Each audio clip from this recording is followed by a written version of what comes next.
Hey everybody, in this video, we're going to share our reflections on Asuncion, Paraguay. It was a hidden gem in South America.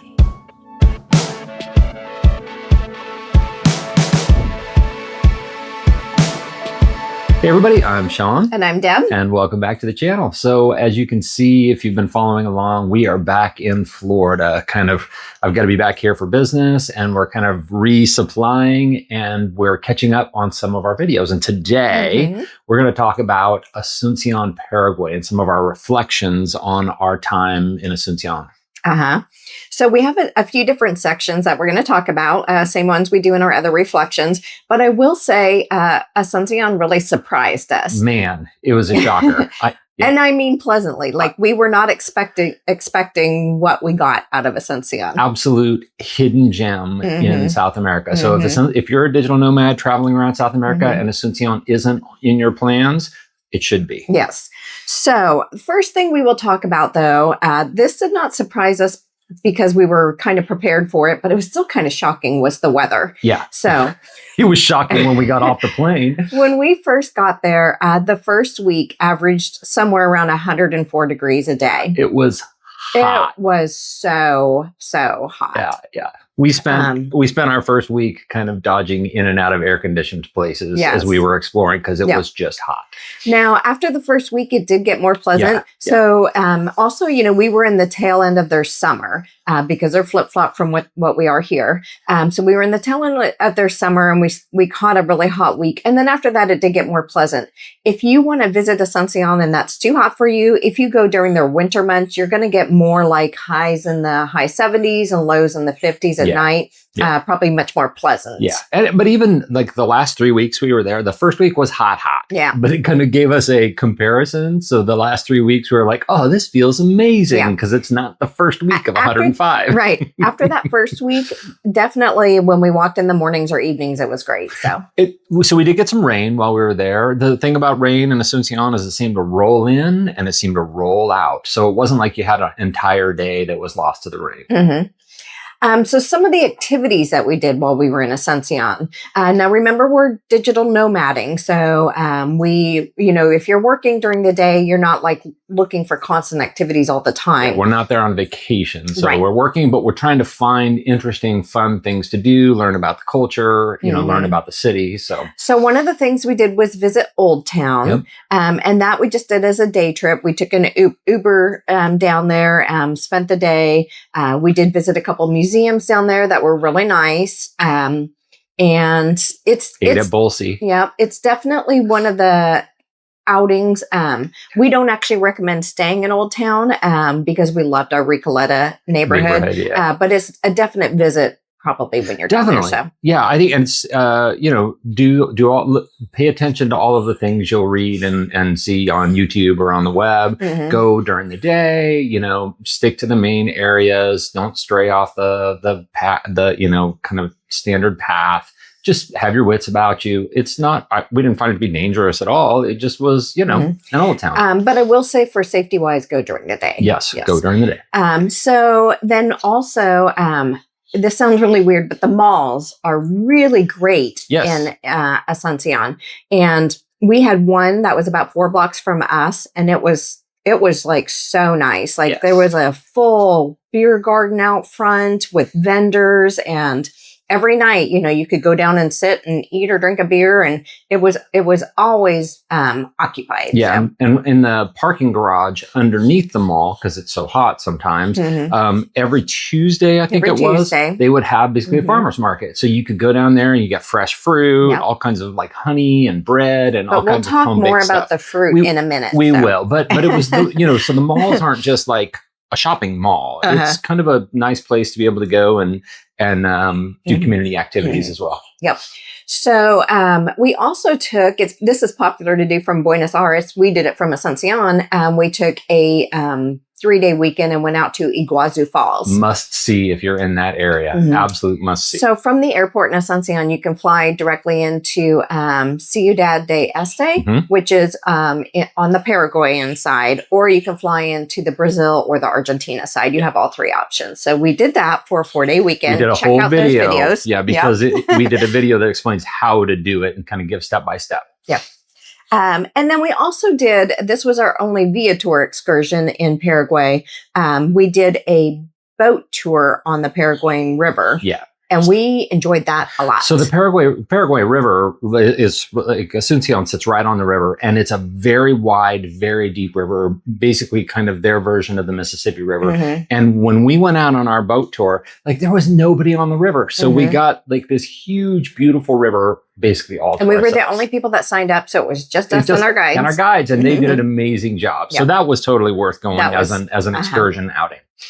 So speaking of excursions, there's not actually a lot of tourist activities in Asuncion. And remember, there's no mountain or oceans where that's at. So we were limited on outdoor activities. So just keep that in mind. But as far as digital nomading, it was fine for us. We really liked our area a lot. We were there for 30 days, for about a month. And between going on the river tour, going down to Old Town and going through the museums, finding new and interesting places to eat and experience kind of that authentic Paraguayan food, and then going to Iguazu Falls, that was plenty to keep us busy. It was plenty. Okay, up next, walkability. Now, I am going to... What does it mean to be walkable? Yes, because we get comments on this. So maybe we won't talk about the quality of the sidewalks. They were okay. They were okay. But for us, walkability means we don't own cars anymore. And when we go somewhere, and we're going to say a month, we have to make sure we have access to plenty of stuff. We're not going to rent a car. So we have to be able to get around the city. And a lot of cities have buses or subways or anything else. We prefer to be able to walk. Yeah. So for us, walkability means we can get to grocery stores, we can get to coffee shops or restaurants, maybe some activities, maybe a beer garden. Yep. So walkability for us is just that ability to be able to like get to several stuff on foot, which is what we enjoy doing. Yeah. And in Recoleta, we never had a problem. And it's not just walkability of Recoleta, because we walked all over Recoleta, but we could walk to other neighboring neighborhoods and be able to see their coffee shops and restaurants and things like that. So within our kind of sphere, I found Asuncion to be very walkable and safe. And we'll talk a little bit about that later, but it was easy to walk. And there's a couple neighborhoods. There's one in particular that's pretty popular for visitors called Villa Mora. And it was just north of us. And we walked up there a couple times. It was very close. And Asuncion is very flat. So it's not hilly. You're not going to have to worry about hiking up hills or things like that. So I don't know. From a walkability perspective, yes. You just have to beat the heat. That's true. The first week was not very walkable. Okay. Transportation. Now, our preferred method of getting around is walking, but everything's so inexpensive in Asuncion. Ubers were just super inexpensive. We mostly, I guess, use Uber if we needed to get somewhere further, like from the airport or to go down to Old Town. Right. Yeah. So, and Ubers were everywhere. So it was very fast and very easy. We never waited more than, I don't know, maybe 5 minutes for an Uber to get there. And they do have a bus system, but from people we talk to, it's maybe not the most on-time reliable, but the bus system is there. And then they also use taxis and another Uber-like thing called Bolt. Yeah. And so there's lots of options if you're not going to walk, or if you want to go somewhere that's outside of kind of walking distance. Like I agree with someone who said, oh, well, you can't walk from Recoleta to the Old Town. I mean, you could, but it's a long walk. So we just long walk. Hopped an Uber. Food. Oh, food. So it probably wasn't my favorite of all the countries in the terms of food, but that doesn't mean we didn't have some good food while we were there. And one of our first places we went to was the Hub. Yeah. And that was a rooftop bar. And we did get food there. Yeah. And it was good. I mean, it was a nice, the view can't be beat. It's a beautiful rooftop bar. We went there at sunset. So that was really nice. It was amazing. Yeah. She found a food that she fell in love with there. And then we tried Bolsey in Old Town. And Bolsey, I had read from so many people that was a must visit. And it was, not only was the restaurant itself pretty cool, I mean, it was kind of like their version of a diner, and it was packed. It's obviously very, very popular. Yes, for sure. And the food did not disappoint. Food was fantastic. Yep. So that was really good. There was like I mentioned earlier, a beer garden down at the mall. Yeah. And there was a pizza place there. We got good pizza there. You really liked the hamburger. Yeah, we got good burgers. You guys, Paraguay, Uruguay, Argentina, Brazil, those whole areas, just like they're big beef manufacturers. So when you're there, eat the beef. It's really good. Yeah. Now, we were really, really hot. So we early on discovered a place called Paris, yeah. It's spelled like Paris, but I think they pronounce it Paris. And that was gelato. Gelato. And lots of different types of amazing gelato. Really good. So we frequented. I mean, when it's hot out, ice cream feels good. So gelato is great. Yep. So that was good. Okay. But I got to ask you, like, what was your favorite thing that you ate, like favorite savory thing that you ate when you were in Asuncion? So my favorite food was probably, this is going to sound weird, but when we were up in the hub, I got what they called beer fries, maybe. They called beer fries. They called them beer fries, but they were potatoes, potato wedges that were seasoned, and they kept. I ordered them a couple times. They called them. They would warn us that they're spicy. They really weren't that spicy. No, they weren't. Maybe for Paraguayan food. Paraguayans don't like really spicy food. So yeah. But just the flavor of them was just incredible. They were really good. Sweet thing you ate. And then my sweet, well, if you've seen our video on the excursion we take on the Paraguayan River, our guide Arturo, who did the boat tour for us, he manned the boat. Yeah. His sister had put together a dinner for us that we ate on a beach, and her homemade cupcakes, were insane, so delicious, insane, chocolate, so delicious. Chocolate cupcakes with dulce de leche in the middle. So yeah. So those were good. Insane. And you? Okay, before though, I want to say one word to you and get your response. Okay. Chipa. Yes. See her eyes? I know. Oh, yeah. Chipa. And especially the little coffee shop that we discovered that had the chipa in it, that the 4-cheese chipa. 4-cheese chipa. Oh. Chipa is it's a staple bread there that is truly Paraguayan. And it's this amazing bread that has cheese baked into it. And she found a 4-cheese chipa that had cheese baked into it and then 4 more cheeses on top of it. And I think absolutely fell in love with it. So just want to remind you of chipa. That's very good. And I loved the traditional chipa. I think it was absolutely amazing. So for me, you are spot on with the cupcake for the best sweet thing that we ate. Chocolate and dulce de leche, you kind of can't beat it. But so good. Me being a steak guy, I just cannot, like that steak at Bolsi, it was prepared perfectly. It was so good and so tasty. It was one of the best things I ate while I was in Asuncion, by far. Yeah. So the meal at Bolsi, like if you're going to Asuncion, don't miss Bolsi. And so the sweets, compared to some of the other countries we've been to, the variety of sweets, like when we would go out to coffee shops, wasn't quite. It wasn't as broad of a range. Yeah. There wasn't as much variety. But and then the other thing that just be prepared for, that we were a little surprised for this. I don't know if it's because of the season, maybe because we were there in their summer. I don't know. That just seems weird. But fresh fruit. Yeah. We had very hard time. And even when you went to the farmer's market, like, I don't know if we took any pictures of their bananas, but they just always looked very sad. Specifically the bananas. I mean, we could get But we couldn't find strawberries. The blueberries never looked good. Yeah. So the fresh fruit, I felt like, was just not up to the quality we would like. Yeah, maybe it's just the timing. Well, don't know. But that certainly did not affect our overall love of Asuncion. No, absolutely not. It was great. Okay, next subject, safety. Now, I'm just going to compare our neighborhood with Old Town, maybe, because if you went down and you only stayed in Old Town, you might not feel like it's the safest place.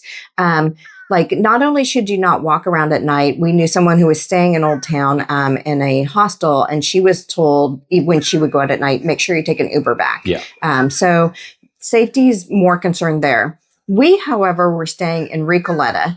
We loved this area. We loved the neighborhood. We met other people out for drinks at night, walked back to our apartment, never even thought about it. We never, ever, ever felt unsafe in Recoleta. No. It was just very good neighborhood. So overall, the safety, I give it an A+ where we were staying. I agree. And I think Viamora just north, I felt like we could have walked up to Viamora for a restaurant or anything and would have no problems whatsoever either. So it's like every city.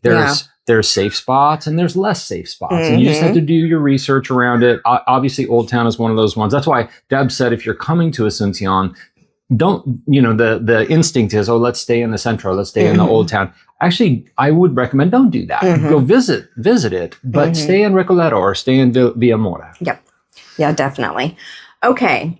Cost. This will put a smile on my face. Cost. This is like Deb's dream.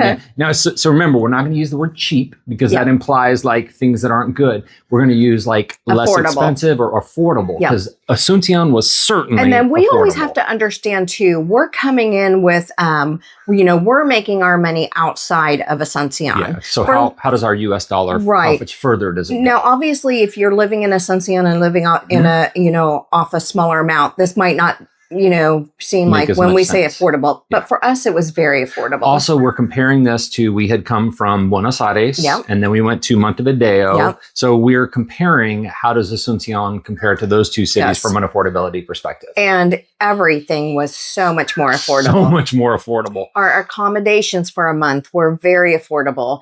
The food cost, we ate out because it was inexpensive, but also we bought stuff at the grocery store. The grocery store was inexpensive. And 8 meals in, and those were inexpensive too from the grocery store. Right. And so someone in comments on another video said, hey, can you tell us like some actual prices? So to go out and Dad would get an Americano and I would get a cafe latte and we would get like 2 breakfasts. We could easily do that for like $8 or $9 US. Easily. When we went to the airport here in Miami and we stopped and got 2 small black coffees, it was $8.10. Yeah. So there's a comparison. Yeah. It's really crazy. Yeah. So our apartment was $1,300 for the month. And that might sound high or low, just depending on what your budget is. But for us, we went for a little bit nicer. It was we had a nice great apartment. balcony. Yeah. And a lot of facilities in the apartment, but you could very easily go much cheaper, or if you wanted to go even more expensive, you could. Yeah. Cheaper, much less expensive. Yes. Right. Yeah. And there was so much construction going on. Obviously, there's going to be a whole lot more apartments to choose from, but our building was only 3-ish years old. Yeah, maybe? 3 years old, I think is what it was when I looked it up. Yeah. So the cost was very affordable. Uber trips were very inexpensive. Like we could go down to the Old Town and then back, and the whole round trip would probably cost us somewhere $8, something like that total. So it was very inexpensive. So the other thing in cost that we really need to bring up too is medical cost. Healthcare, for sure. Healthcare. This was such a shock to us. So we have health insurance, we right? have Cigna Global, right? And each of us has a what do you call it? A deductible we have to meet. We have to meet before Cigna kicks in, right? Yeah. So I got an ear infection, a pretty bad ear infection, while I was in Asuncion. I actually think I got it in Montevideo and didn't pay attention to it, and it got worse. By the time I got to Asuncion, I was like, I need to go to the doctor. Yep. So I worked with Cigna to find the right medical clinic to go to, and we took a Uber over there, which I literally think was $4 there and $4 back. And so I met with the doctor, and first of all, this doctor, state of the art. He had a camera that went in my ear with a vacuum. I don't want to get too yucky about it, but I didn't watch. Yeah, but like this was state of the art stuff. This was not some low quality doctor. State of the art stuff. For comparison, my ENT back in the States didn't have that stuff. Yes. So he had the thing that went in the ear, but then it showed it up on the big screen. A big screen, basically, that showed what. So not only he could see, but I could see, and he could talk to me about it. So then we got done. He cleaned my ear. He gave me prescriptions for 2 medicines. He said, come back next week. We went out to the receptionist area, and I asked her, where do I go to pay? And she said, you pay right here. And I said, okay, how much is it? $25. Oh no, the first one was or $20. Sorry, $20. And we were so confused. We were like, is that after? Is that the copay? And we're like, no, because our insurance there's like the deductible hasn't kicked in. So it was $20. It was just $20 for the whole visit, right? Yep. So then I went and I had eardrops and a cream that I had to do. And we went to the pharmacy, no insurance again. And the total cost for both? $6. $6, right? Took my medicine, went back the following week. He actually recommended that I went to a different doctor who spoke English. More English, yeah. And so I met with that doctor. He looked at it. He said, you're all in the clear. Keep doing your drops for a little bit. And then I went out to pay $25. That one was $25. So, just for a comparison, a total treatment of an ear infection end to end, $51. 20, 25, and 6 for the prescriptions. Yep. $51. And they had high quality equipment. It wasn't, It was a nice clinic. It was a very nice clinic. Just very shocking. So yeah, there's, when we talk about affordable and inexpensive, we always don't want to sacrifice quality when we can. And healthcare is an area where we don't want to sacrifice quality. Yep. We got high quality healthcare for very affordable prices in Asuncion. That was a little bit of a shocker. I loved it. It was great. And I'm sure Miss Scroogey McScrooge over here sometimes, who is always looking at the cost of things, that's amazing. It was very crazy. Okay. We'll talk a little bit about nomading. Now, the interesting thing about nomading, we're actually digital nomading. Yes. But there's lots of people out there nomading. Right, who aren't working. So digital nomading means we're working while we're doing it. So one of the great things about nomading is when you revisit or I don't want to say hook up with some people you've met before. You get together with them. In Asuncion, not only did we go out with, for the first week overlapped with people we had met in Buenos Aires. And then we met a very lovely girl from Toronto. Yeah. And she was only 29 years old, RJ. Yeah. And she was digital nomading like us. And we had met her in the airport in Ciudad, and she was flying out to Asuncion on the same plane as us. So we just started talking. Yeah. And she unfortunately was staying in Old Town, and she found this unfortunate too. And I don't blame her because of the security at night. Yes. But so she came out a couple times to Recoleta. When we told her where we were staying and we told her how great Recoleta was, she's like, I'm going to have to come out and visit you in Recoleta. And so we got back, and all of a sudden RJ was like, hey, I'm going to come out and visit you guys in Recoleta. We're like, great. So that was great too. Like the meeting new people on the road, I find for digital nomading, I find very fantastic. It's great. Because other people kind of doing the same thing as you are. So. And in almost every city, we didn't in Montevideo because you had health issues, but in almost every city, we've been able to meet other nomads or digital nomads and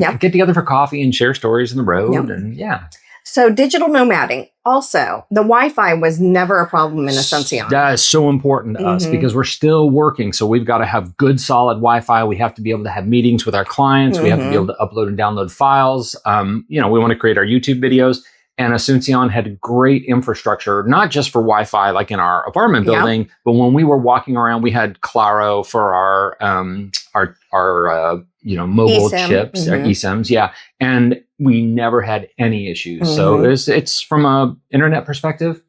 Yep, 100%. that was very good. Yep. And if you're a digital nomad and you prefer to work in a coffee shop, we saw the people working in various coffee shops in the mall. There were several coffee shops in the mall, and you could always tell the digital nomads hanging out and doing their thing there. So there was lots of options for that. So for us anyway, for digital nomading, pretty much every coffee shop we went to had Wi-Fi, and you just asked them for the password, and it was all good. And that's a kind of a nice thing about the South American, Latin American culture is they're not rushed during their meals or their coffee or whatever. So you can sit in a coffee shop for a couple hours and work. And as long as you're not taking up space and denying other customers space, they don't care. They're going to let you sit. So overall, Asuncion, I loved it. And really loved it. I think what made it even better was that I didn't know what to expect. And I thought that maybe we were going to a place that was going to be less expensive so that the quality was lower. But man, you guys, Asuncion is a big up and coming city. Like they're building all kinds of nice new condominiums. I know you don't want to let the secret out of the bag, but the people were so nice. We should have mentioned this first thing. We should Probably the friendliest people we met in South America so far. All of the were in cities we've been to. Asuncion. Yeah, everybody was so nice. They were so happy we were visiting. It was even the little kids coming out of the elevator. Buen dia, buen dia. Yeah, it was. It was a great city. Now, I love the mountains. Yeah. I love the ocean. That is what was missing for us. But you know what? We're from Kansas City. I spent 30 years there without mountains and an ocean. Mm-hmm. And that was probably the most apt analogies. I feel like Asuncion was kind of like the Kansas City of South America. Lots of little cultural elements from museums and things like that. Good food, nice, friendly people, and relatively inexpensive compared to the other cities in the area. What's not to enjoy about that? I do think if we were to go spend a month there again, I would go during their winter. Different time. Yeah. Just to not hit that heat like we did. But other than that. And we would walk so much more, I think. Yes. Because it would we had to be open up the careful ability when to do we that. walked. Yeah, exactly right. Exactly. But yeah, overall, Asuncion was so great. Yeah. So if you have questions, if you have comments, if you have experience with Asuncion, leave them in the comments and we'll answer any questions that we have. The great thing about people from Paraguay is they've been all commenting on our videos, which is awesome too. So we want to thank everyone from Asuncion who welcomed us to their city. So I think that's it. Make sure you like and subscribe. And thank you for joining us. And we will see you in the next video.